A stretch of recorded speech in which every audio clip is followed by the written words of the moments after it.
Welcome back to the deep dive. Today, we've got a fascinating story about d.light, a company that really managed to achieve massive scale while tackling a huge global issue, energy poverty. It's an incredible story, and our mission today is to really unpack the two things that made it happen. Their product innovation and maybe even more importantly, their business model innovation. Right. So let's set the stage. We're talking about a problem that, as of 2020, still affects over 733 million people. Mostly in South Asia and sub-Saharan Africa.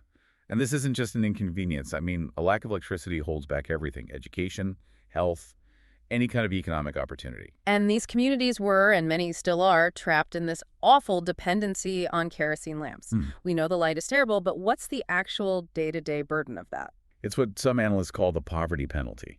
And it's brutal. The poverty penalty. Yeah. Imagine you're earning just a few dollars a day and you're forced to spend, what, 10 to 15% of your entire income on fuel for this one dim, smoky lamp? So you're paying more as a percentage of your income for worse light than anyone in a developed country. It's an economic trap. It is. And that's before you even get to the health and safety risks. The fires, the burns. Exactly. The indoor air pollution causes terrible respiratory problems.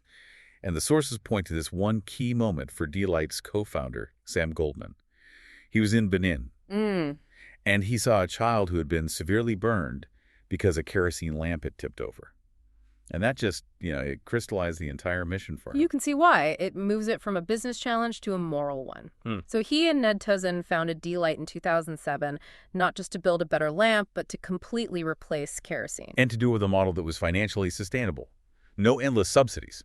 A real business. Okay, so let's get into that first step. They're fresh out of Stanford. What did that initial product actually look like? What was the frugal innovation here? Well, the first designs were all about being simple and incredibly durable. They had to survive in tough rural environments. So they launched two key products, starting in big markets like India. And what were they? The first was the d.light S10. Think of it as the entry-level model. Just a basic, ultra-affordable solar lantern. Gave you about 8 hours of light. Okay, simple light. But then came the S250, and this was the real early breakthrough. It was a bigger, more robust lantern, but it had one killer feature: a mobile phone charging port. Ah, that's it. Because charging your phone could mean a whole day's trip and expense. So they solved two problems in one box. That's the frugal innovation right there. They stripped out every feature that wasn't absolutely essential to meet the biggest needs of their customers, and that kept the price incredibly low. Okay, so they've got a great affordable product. But here's the massive hurdle, right? How do you get it to people who are scattered across remote regions, the last mile? This is where their business model genius starts. They knew traditional stores wouldn't work, so they had to build their own distribution channels from scratch. The whole idea was to meet customers where they already were. And they did that by partnering with organizations that were already on the ground. Absolutely crucial. Their partnership with microfinance institutions, or MFIs, was a game changer, especially in India. So these are the local groups that already handle village savings and small loans. Exactly. And they're deeply trusted, mostly by groups of women. So d.light could just tap into that existing network to market the lanterns. So that solves distribution. And because it's an MFI, it also solves the financing, right? They can offer it as a microloan. Yes, but even more important was the trust. The most valuable thing they were leveraging was that human trust, which acts as a kind of social collateral. That's a great way to put it. And beyond the MFIs, they built up this whole grassroots network of, local shopkeepers, informal traders. They trained them to demo the lights, sell them, and that created real word of mouth. So they're layering a sales channel directly onto existing social and economic networks. It's brilliant, and it worked. The numbers show they spread to nearly 40 countries in just 5 years. Yeah, they'd reached something like 7 million people by 2012. It proved the market was real. But then customer needs started to evolve. Right. Once you have good light, you start wanting more. You want a fan, maybe a small TV. You want lights in more than one room. So that pushed d.light towards selling bigger kits, full solar home systems. Exactly. But that created a whole new affordability problem. These kits cost, what, $50 to $200? Way too much for a family to pay all at once. And this is the moment that leads to the biggest innovation of all. This is what changed the entire sector. Pay-as-you-go financing, or pay-go. Okay, this is where it gets really interesting. Break down how pay-go works. So at its core, it's a lease-to-own model. A customer pays a very small down payment, maybe what they'd spend on kerosene in a week. Okay, so a few dollars. Right. And then they pay for the energy in tiny amounts, maybe 50 cents a day, using their mobile phone. It all runs on mobile money platforms like M-Pesa in Kenya. And the really clever part is the technology inside the solar unit itself. That's the enforcement mechanism. It's brilliant. If you make your 50-cent payment, the system is unlocked and works. If you miss a payment, The lights go out. the system just shuts down until you pay up. It's that simple. It's transformative because it perfectly aligns the cost of clean energy with the cash flow they already had. They were already spending that 50 cents a day just on toxic kerosene. It's a redirection of spending, not a new expense. And that model completely changed d.light's identity. They weren't just a product company anymore.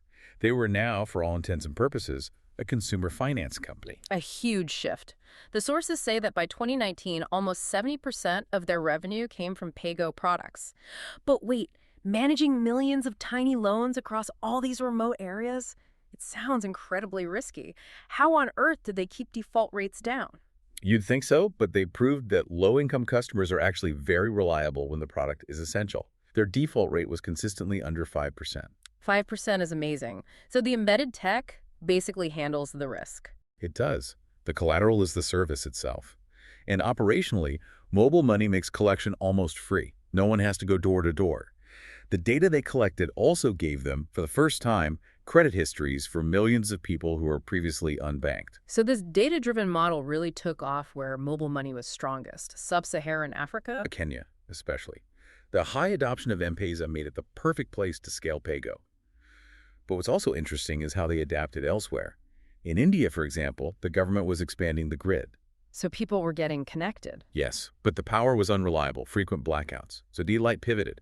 They started selling solar inverters and backup power systems to the under-electrified, a completely different market. And as people got more power, they started wanting more appliances. Of course. The product line expanded. They started making hyper-efficient fans, solar TVs, and they even started financing smartphones on the same PayGo model. They realized energy access and digital access are two sides of the same coin. Now, a model like PayGo ties up a huge amount of capital and customer debt for, a year or more. How did they get the funding for that kind of global expansion? That was the next challenge. They had to convince big institutional investors that this was a safe bet. And they did. They secured massive financing rounds, including one for $238 million. Wow. It basically proved to the world that financing low-income, off-grid customers is a bankable proposition.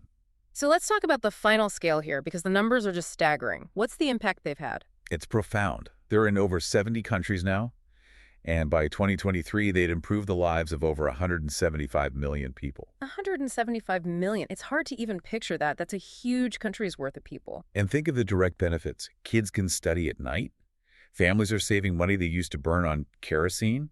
Health is better because they're not breathing in toxic fumes. And there's a huge environmental win, too. A massive one. They've averted tens of millions of tons of co-Euro emissions. It's a win for development and a win for the climate simultaneously. So if we boil it all down, the key lesson seems to be that the technology, the solar panel itself, was only half the story. Less than half, maybe.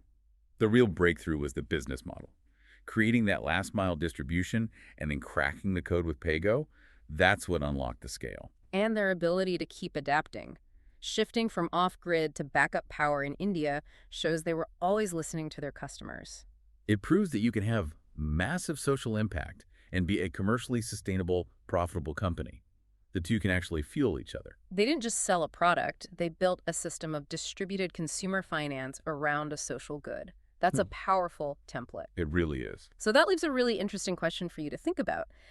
If pairing the right tech with this PayGo lease-to-own model solved energy access for 175 million people, what's next? What other critical needs, things like clean water systems, basic healthcare equipment, or even tools for small farmers, could be unlocked for millions more by adapting this very same market-driven model?